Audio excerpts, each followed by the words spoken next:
The 7 mythological spirits of the undermined. Human Type 1. Direct cognition, unidirectional thinking. Human Type 2. Perpetual cognition, omnidirectional thinking. Because the Father of all things consists of life and light, whereof man is made. If, therefore, a man shall learn and understand the nature of life and light, then he shall pass into the eternity of life and light. Money is a spiritual trap. It hides misgivings behind illusions of prosperity. Wherefore, instead, true abundance is currency of life and its 7 lights. This iteration of quantum allegorical maps explores the accepted assumption of the spiritual realm.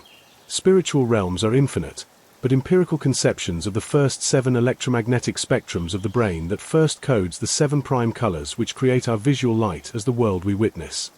Every other attached world, to which this paradigm has 6, are gateways across inter- and transcendental realities faster and slower than ours.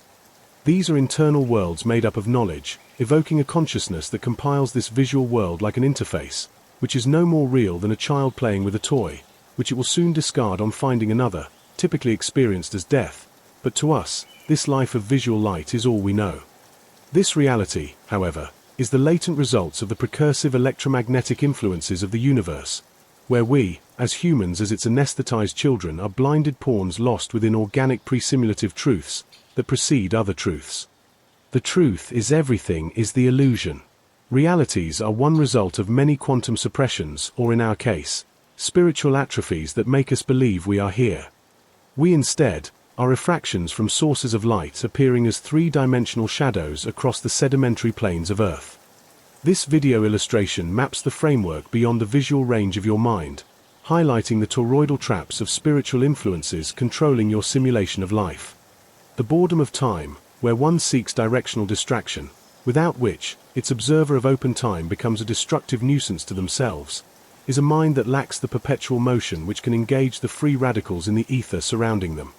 The 7 subtractive and dividing spirits, the archons of the undermined.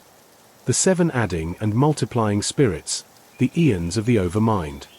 For the purpose that demonstrate the archons of suppression, each spiritual level comprising of 3 axes will have 2 allegorical archons at either polarity of X, Y, and Z axis, totaling 6, with a final one as the overarching axis as a spherical archon that encompasses the undermining spirit.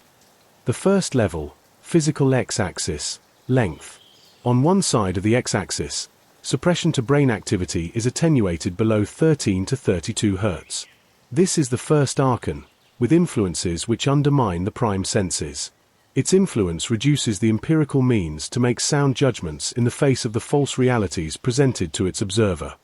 The illusion stimulates physical reactions leading direct thinking along paths toward the other pole of the axis, where the second archon of physical reaction awaits. The second archon presents what appears as an impoverished mind, not in its poverty, which are the physical diversions and obstacles it will present against them, but the illusions manifested in the observer's mind. The manifestation exhibits lack in mental self-worth triggering physical behaviors of false demonstration, not in their lack of intelligence, but in diminishments of their self-ignorance. The second level, mental Y-axis, height. Here the third archon is responsible for mental feeds of oppression. From lower extremes of the Y-axis from below, it transmits communications from the undermining and overarching spirit. Through these communication feeds, the archon will reinforce accepted self-ignorance in the direct patterns of thoughts, first influenced by the prior 2 archons.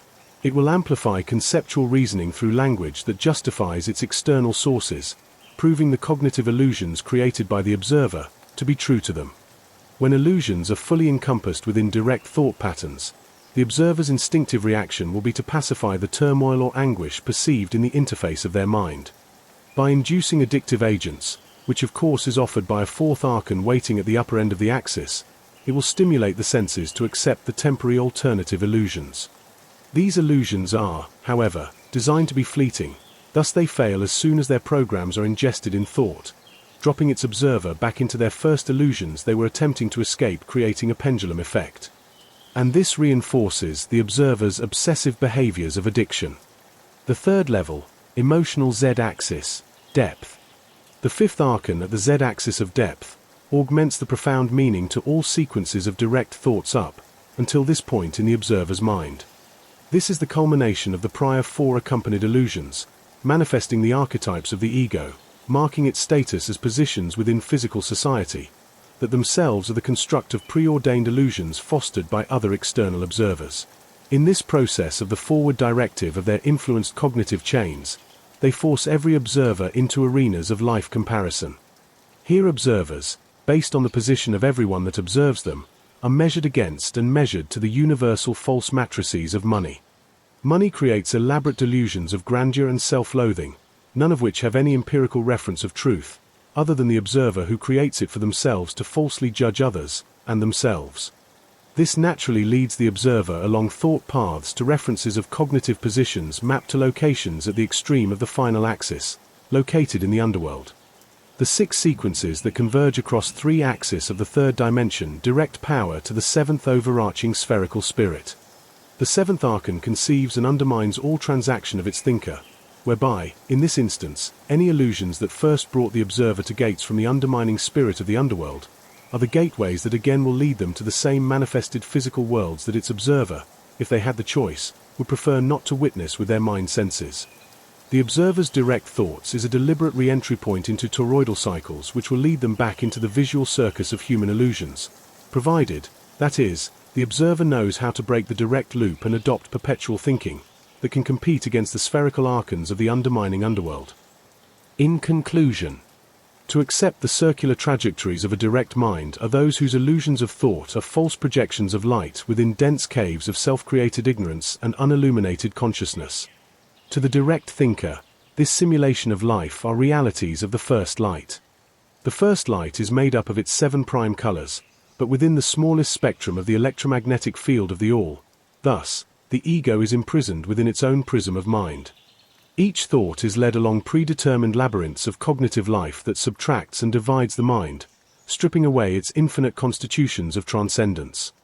A dissension that appears dark and obscuring, where at each level, archons await to force the spirit of the self, whom the direct thinker cannot see with their eyes alone, back through concentric loops, where the soul is chained to simulations of hell here on earth.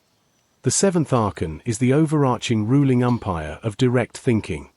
Through sequences of time that are processes too fast for the low frame rates of the brain in its direct thoughts to capture are suppressions which becomes the weaponized enslavement of the mind. But minds that are perpetual will add and multiply to themselves, who will perceive the archon's obvious traps. Hell is not a place of brimstone and fire, but frameworks of ignorance that subtracts and divides every mind against itself, and against every other mind, preventing the ascensions into the perpetual electromagnetic lights positioned above. There is no life that can exist after death, therefore, heaven on earth is the Eden of the mind.